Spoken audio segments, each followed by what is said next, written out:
So the ECG number 5,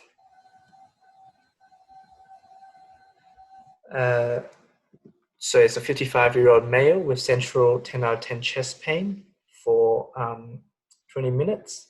And then this is a 12-lead ECG performed by the ambulance. The RR interval is equal to 5 beat boxes, so roughly about 60 beats per minute. The rhythm is regular. There's a P wave for each QRS complex. The PR interval is normal. The QRS duration is also normal. There's ST elevation in leads V2 to V6 and lead 1 and AVL, with ST depression in leads 3 and AVF. So just looking at the descriptive analysis of the ECG, this ECG is sinus rhythm at 60 beats per minute with an acute anterior and lateral myocardial infarction. So of course, then we have to go back to the clinical picture, and then the patient is having central 10 out of 10 chest pain for 20 minutes. And this is a typical symptom of acute myocardial infarction. Just a few points about the ECG. You have ST ablation in V2, V3, V4, V5, V6, as well as AVL and lead 1, with ST depression in lead 2, 3, and AVF. So when you have elevation, it's seen in contiguous leads, which is leads of the same segment. So V2 to V4 is anterior, looking at the anterior part of the heart. And then V5 to V6, AVL and lead 1 looks at the lateral part of the heart. So there's obviously an acute myocardial infarction happening in these segments of the heart. And you'll get reciprocal changes in the other part of the heart, which is the inferior part of the heart. And this is very typical of an acute myocardial infarction. So this patient is acutely unwell and needs a very urgent coronary angiogram or thrombolysis if they don't have a cath lab nearby and they need urgent percutaneous coronary intervention or stenting. So ECG 6, this is a 56-year-old male currently in the coronary care unit. They're hypertensive and complaining of ongoing chest pain. So as you can see here with the rhythm strip, the RR interval, okay, it's regular, so it's 7.5 beat boxes, so roughly about 40 beats per minute. And then the PP interval, so this is a P wave, there's a P wave in there, buried in there. There's another P wave, there's another P wave here, and another P wave there. So the PP interval is roughly about 5 beat boxes. So the RR interval tells us the ventricular rate. So the ventricular rate is 40 beats per minute, while the PP interval tells us about the atrial rate. So the atrial rate is 60 beats per minute. The rhythm is regular because the intervals are regular. The RR and PP intervals are regular, but there's no relationship between the P waves and the QRS complexes. There's varying PR interval and we're unable to calculate that. The QRS duration, although a bit notched, is within normal limits. And then there's ST elevation in leads 2, 3, and AVF, while there's ST depression in lead 1, AVL, V2, and V6. So this ECG is typical of complete heart block with an acute inferior myocardial infarction. And then we'll go back to the clinical history. So the patient is currently in a coronary care unit. So obviously he's probably unstable with some known cardiac history. He's hypertensive and complaining of ongoing chest pain. So that's all quite typical of acute myocardial infarction. So this is sort of the opposite of ECG number 5, where you have elevation in 2-3 AVF, the inferior leads, with depression in the anterior and lateral leads. So this patient is having an inferior myocardial infarction, which is then also complicated by complete heart block. And this complete heart block is a complication from the myocardial infarction. This is due to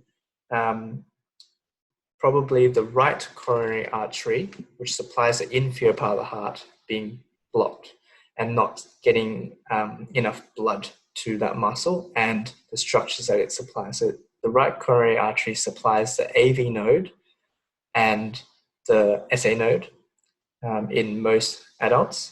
So therefore, if there's no supply to the AV node, it causes complete heart block. There's no activation from the atria traveling through to the ventricles. And that's why you have this association between the P waves and the QRS complex. So this patient also needs urgent coronary angiogram or for a percutaneous coronary intervention or stenting to unblock the right coronary artery. So this is pretty acute symptoms, and therefore we should be treating this as ventricular tachycardia before we do any other interventions. For example, trying to maybe do some Valsalva maneuvers or giving them any drugs to try to see where the rhythm is coming from. Sorry, there's two people in chat. Okay. So we'll go on. And then in these patients, if they are hemodynamically unstable, you could give them some drugs to try to revert them back to sinus rhythm. If that fails, then you can give them a cardioversion, so give them an electrical shock and try to shock them back into normal sinus rhythm. So the last ECG, number 8, so, this is a 70-year-old male. He's seeing cardiologist for chest pain, and he was having an ECG stress test, and then he collapsed. Okay. So looking at the rhythm strip here, initially, so you've got 3 QRS complexes. So there, the RR interval is 3 big boxes. So rate's about 100 beats per minute. Then it then rapidly deteriorates into more of a chaotic deflection and very short RR intervals. So less than 1 big box, so greater than 300 beats per minute. And they're varying amplitude and they're irregular. And then initially, with these 3 beats, the PR interval is normal, but there's a prolonged QRS complex. And then there's also a bit of ST depression here compared to the isoelectric line, maybe just 1 millimeter or 2 millimeters of downsloping ST segment depression. So just looking at the ECG here, there's initial sinus tachycardia. So obviously he was on a treadmill, so his heart rate's going to be a bit higher than normal. And then he has the ST segment depression, especially in the lead 2 and 3. So he's got the depression here as well, lead 2 and 3. So that sort of makes it seem like it sort of shows that he may have inferior ischemia happening. And then suddenly he then deteriorates into this rhythm, which is of varying amplitude and chaotic and very fast. So this is typical feature of ventricular fibrillation. So shortly after this, the history, he collapsed. So this is very typical of ventricular fibrillation. The blood is not pumping to his brain because it's a very, very fast and chaotic rhythm. And therefore, this patient needs urgent a defibrillator to shock him back into a normal rhythm. I guess to conclude, these are just some basic ECGs. Obviously, there's more advanced ECG interpretation, and I do recommend all of you to get more experience and more read a few more ECG books and get more practical knowledge, because it's very important for the future if you ever do start performing stress tests or stress echoes with your normal resting echoes, because it'll also help you with understanding the different mechanics that goes on with the heart as well.